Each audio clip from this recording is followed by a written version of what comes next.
Welcome to the Sniff Spotlight Series, your one-stop shop to find out what's really going on in sniffs nationwide. I'm your host, Yitz Rubin, and this is sponsored by Renewal Rehab, the best therapy provider for sniffs nationwide.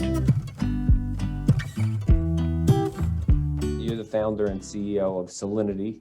Yeah. And a podcast host of Bridge the Gap Senior Living. First of all, Josh, I'm really excited to have you here and, to hear about your growth. You have been ambassadors. So tell me a little bit about the program. So Bridge the Gap, me and Lucas McCurdy, my co-host and co-founder, we started Bridge the Gap a little over 4 years ago. We're in our fourth season. The seasons run kind of on the calendar year. And we really just started it on one mission, and that is to inform, educate, and influence the senior housing industry.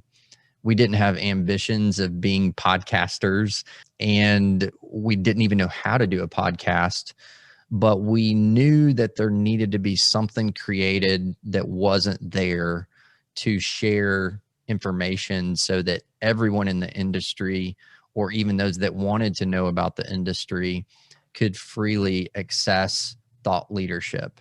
So we don't talk about our day jobs. We don't even talk about ourselves a lot. It's always about the thought leadership, the guest that's on the show, variety of topics.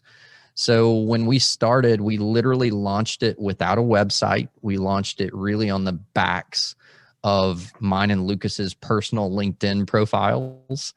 And then over a course of that first year, we developed thousands of followers of the podcast and subscribers. And we were approached by a lot of people that said, why don't you guys allow us to sponsor? And we ended up kind of pushing and suppressing those and saying, no, we don't want to do that because we don't want it to be a commercial. This is really about the mission. And Lucas and myself, we started looking at like, oh man, people have ideas. They want us to take this to the next level. And we started evaluating what that looked like. And we're like, man, to do some of these things that people have challenged us to do, it requires a lot of money. In that first year, me and Lucas had spent about $25,000 out of our personal pockets just to kind of make the podcast possible to the level we were doing it. So we decided that if we could find a small group of partners, as we referred to them, that would sponsor and were willing to allow us to do what we wanted to do to fulfill our mission, then we would do that. And it would help us be able to take it to the next level and do things that we couldn't do out of our own pockets, And so that was the journey that we began a little over 4 years ago. Fast forward to now, we have obviously grown a lot. We're now calling ourselves the Podcast Network because we're producing shows for other people that live on our network and off of our network, all related to senior housing. And we've also launched our ambassador program. So this year we have 15 ambassadors that have said, hey, we want to carry the torch and the mission forward for our industry and help you guys. So a variety of titles and various different sectors of the senior housing industry. They all applied. I think we had over 20 people apply. We had to narrow it down to 15 because of some budget constraints, because we give back some cool things to those people, some swag and different things. And we allow them to have some privileges like attending our event this year. Bridge the Gap's going to have our first ever senior housing influencers event in Nashville. That information will be dropping soon, and it's exclusive invitation only. And so, yeah, it's become a full-blown company that is, the back end of it is really ran and produced and marketed by my marketing company, Solinity Marketing. So that's it in a nutshell. Wow, fascinating. So this is like a real VIP club. How do you think I can get in? I guess you'll tell me later. Well, I think you have someone working with you that can get you in, man. You've got people. I've heard you have people. So you got people to do that for you. Yeah, you're in the club, and it was never anything that was meant to be exclusive. It was meant to be inclusive. And anybody that cares enough about the industry to carry a torch to improve the industry for everyone that's working in it and everyone that should be working in it, to get the word out and to change the perception of senior housing, you're in the club. So there's no hazing, there's no entry fee. We wanted to create a movement to where people just come together that really care about the industry. So I know that's you, and I know you're in it. What was the big challenge that you're like, hey, we need to bring out?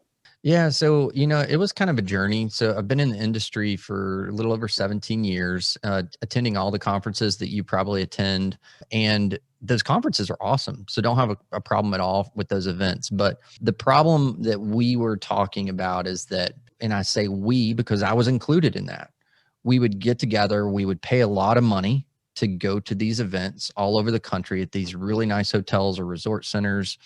We would talk about things that we should be talking about, and we would all have these great ideas, and we'd get this great education, and we would check that box, and then we would all leave and go back to our nice offices.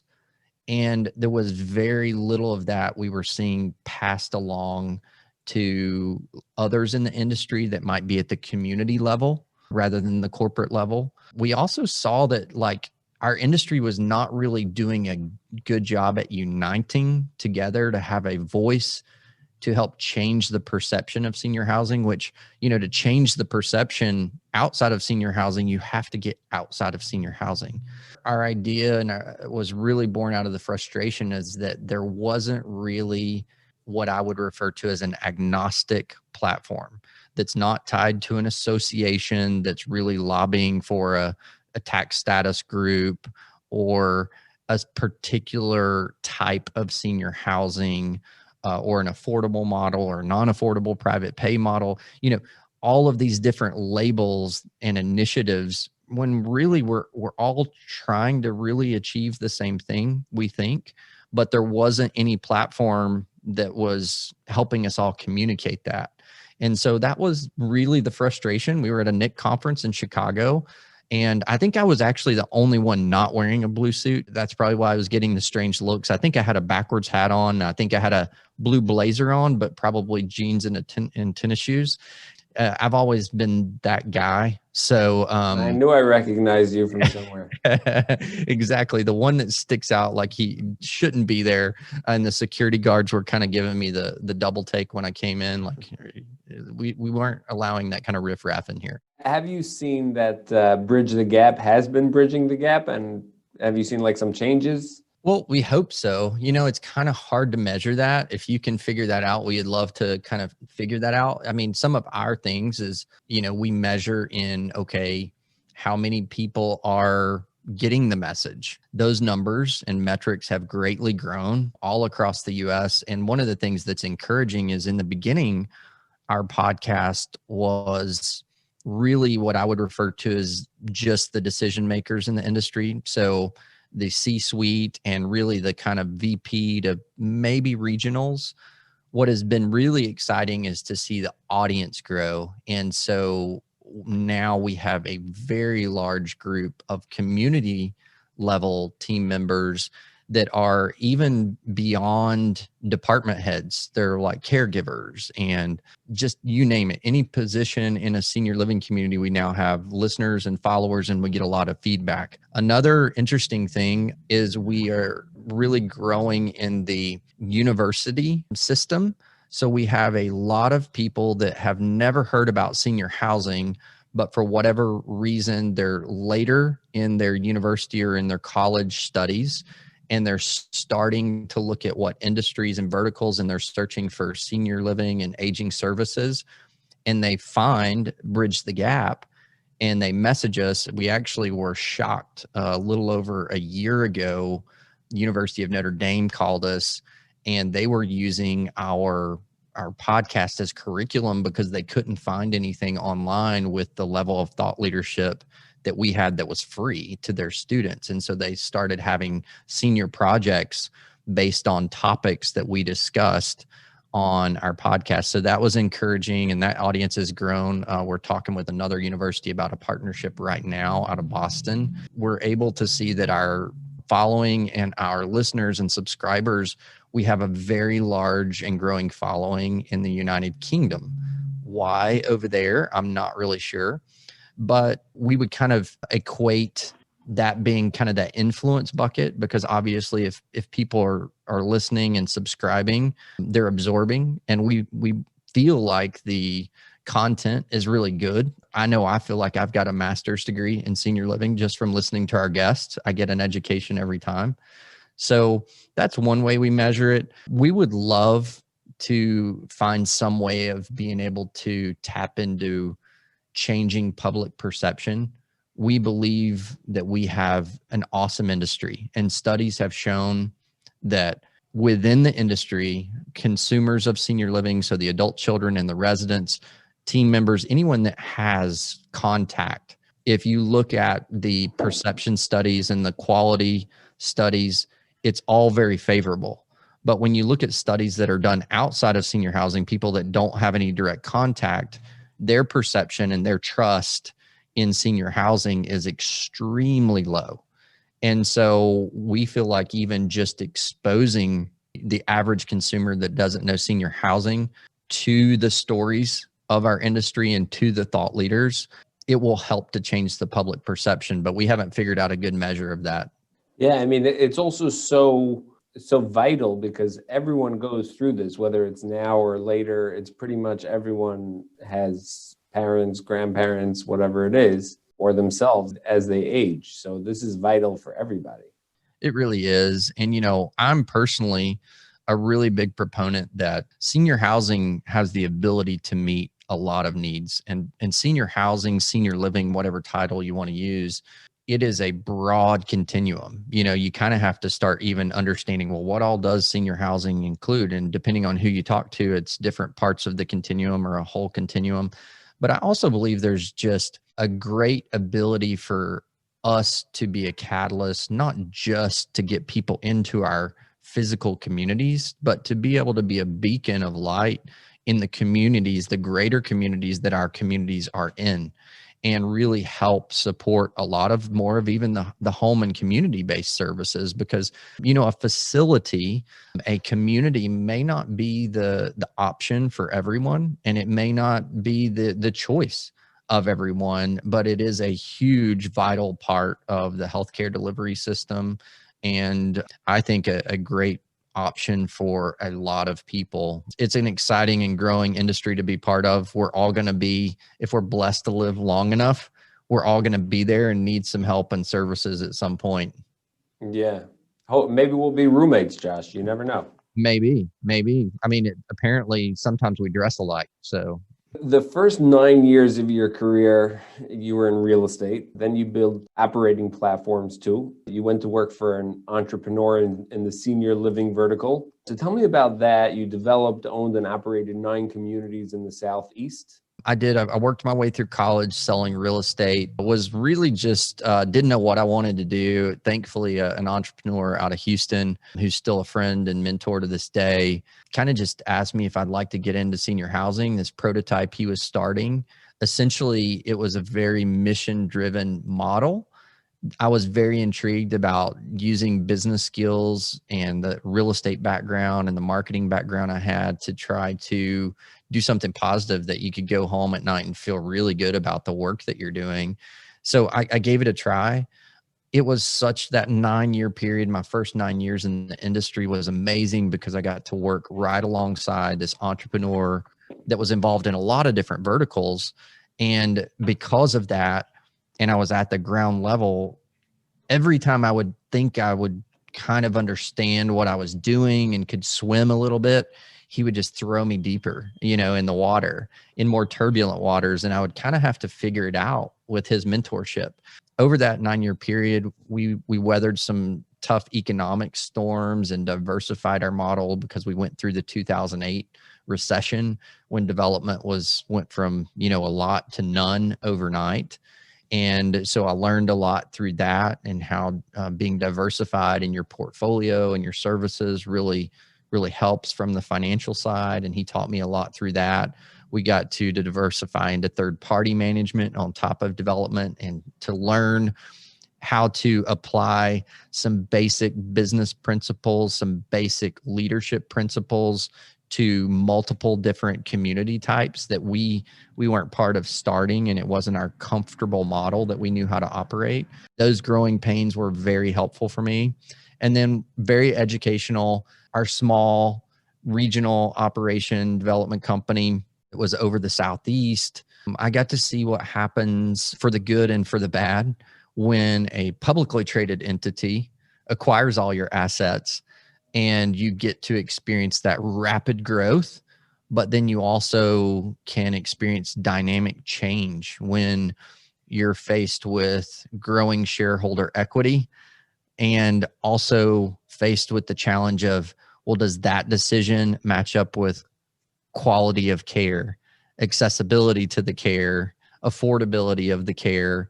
And you're kind of faced with, how do I do both? And so that was a very much a learning exercise for me.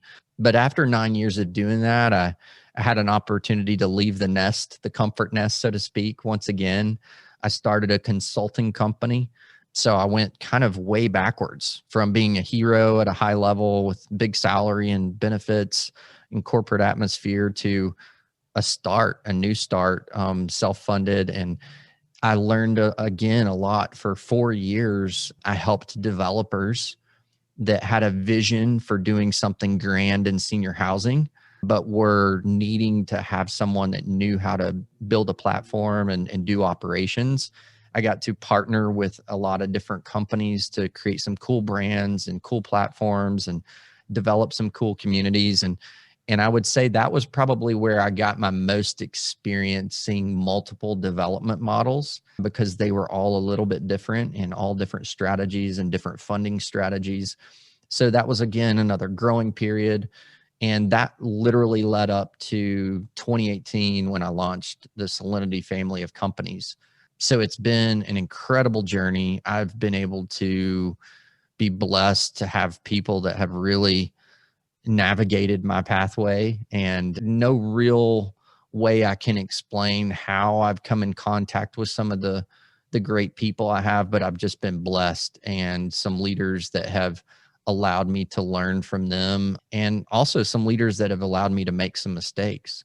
Wow, you have a fascinating story. I mean, I'm waiting for the Netflix series to come out. Well, it's been fascinating to me. I'm glad you find it fascinating. You know, it's interesting to see when you look back in life. So I'm 41 now. I don't consider myself an old guy, but I'm obviously getting older. It's like the older I get, you can look back in life and you'd be like, wow, I can see like how that was supposed to happen at the time. I didn't understand it. It was painful. I even got a little angry, and, you know, you're frustrated, but then you come out of it and you realize how valuable either that lesson was or that experience. And it's all kind of this master plan to get you where you're going. I think we're all living that now. So I feel like we never stop that journey, no matter as old as we are. And so we try to encourage our teammates and our residents to that extent, that the good and the bad, it's all there for a reason. It's shaping you into who you are today, to be able to help somebody today through those experiences. So I just try to keep that mindset. Solinity, when I formed Solinity, was to be more multi-generational. And one of the things I've learned or experienced through the years is we have always developed very specific types of senior housing. You know, it'd be assisted living, it would be memory care, it'd be independent living, and it was for very specific acuity levels. And one of the things that was very interesting through the years is, I can't tell you, for example, how many 93-year-old women would come in with their loved one, an adult son or daughter, do a tour of the community or talk to us. They'd be with their walker, their assistive device or whatever, and they would have a great tour. And then I would think, okay, well, this is great. This is going to be a move-in. This is going to become a resident, a member of our community.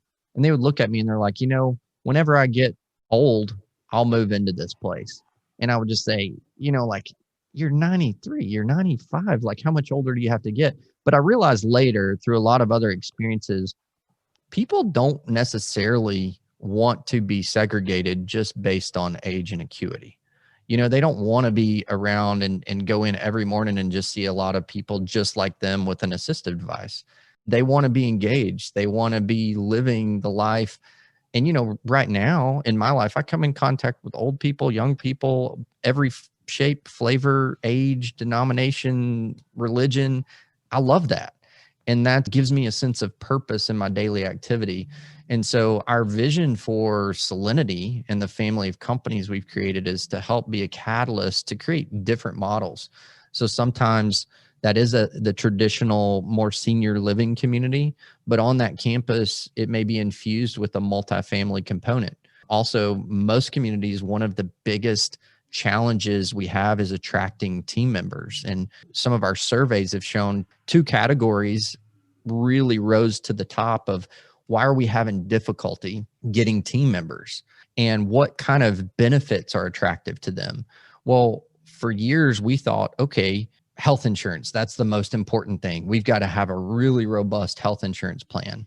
Well, over the last several years, probably because of some economic changes and policy changes and things like that contributed as well, one of the highest rated benefit requests or reasons that people call out for work is because of childcare. They don't have reliable childcare. They can't afford childcare. You name it. It's just all related to childcare. So we started thinking, wow, you know what? Our residents light up and they love the energy of when children come to the community and are present. Our team members are challenged by this and can't get to work because of this. What if we brought those together and infused them?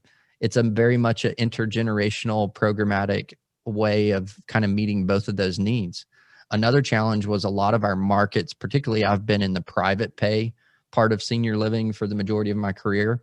And if you look at the demographics of the markets that most private pay senior living goes into, it's a more affluent area. The rooftops, the housetops are more of upper middle America to the higher part of the economic bracket, but that's not the workforce. So your workforce is having to be recruited from outside of that market. Well, unless you're paying them a much higher wage or providing them a closer place to live, there's all these challenges with even just getting them there. So then we started thinking about, okay, what if there was a model where on the same campus we could have workforce housing? And that also solves this energy thing, this buffer that it kind of exists that we've created. Why can't this community be a great place to live and a great place to work? And so kind of with that, we've been shaping and designing new models. We have a few of those under different stages of development right now throughout the Southeast, some in rural markets, some in more urban markets. A little over 3 years in now with Solinity, and obviously we weathered last year, which was a tough year for development. We're coming out and we hope to be able to influence some of that positively. We're not going to say we have all that figured out, but that's definitely on our goal chart. It's basically the elder, the employees, and then not only that, also their children. So you have like all generations. That's right. I mean, if you look at other places in the world, not just here in North America, that's kind of a common thing for families to do life together, families to care for each other. You don't see older people when they get to a certain either retirement age or some mark that just because they have a disability or they get a little bit more frail that all of a sudden they're just pulled out of society and plopped into a community somewhere. That's not really the norm around the world, but it has become the norm here. I don't really think it's a healthy model, to be honest with you. I think that's part of why we see a lot of depression in the communities. I think it's a lot of reason why we see a lot of anxiety. I really believe that's a big part of it, is because when you start removing things from people's life that is what they were built for and what they've been exposed to their entire life, and you box it in so much and you gate that community and you get it so routine, I think it can have the opposite effect. So I'm not really sure, I'm not a scientist. I don't claim to be an expert, but just through observations, I've seen when you bring generations of people together, the positive things. When you remind people that they have a God-given purpose that was given to them by a much greater being, that can't be taken away from them just because of their frailty. Just no person can take that away, that as long as they're living, as long as they're breathing, they have a God-given purpose. And you remind them of that. We don't give them their purpose. We just remind them. And then if they need assistance in fulfilling that purpose, we give them assistance.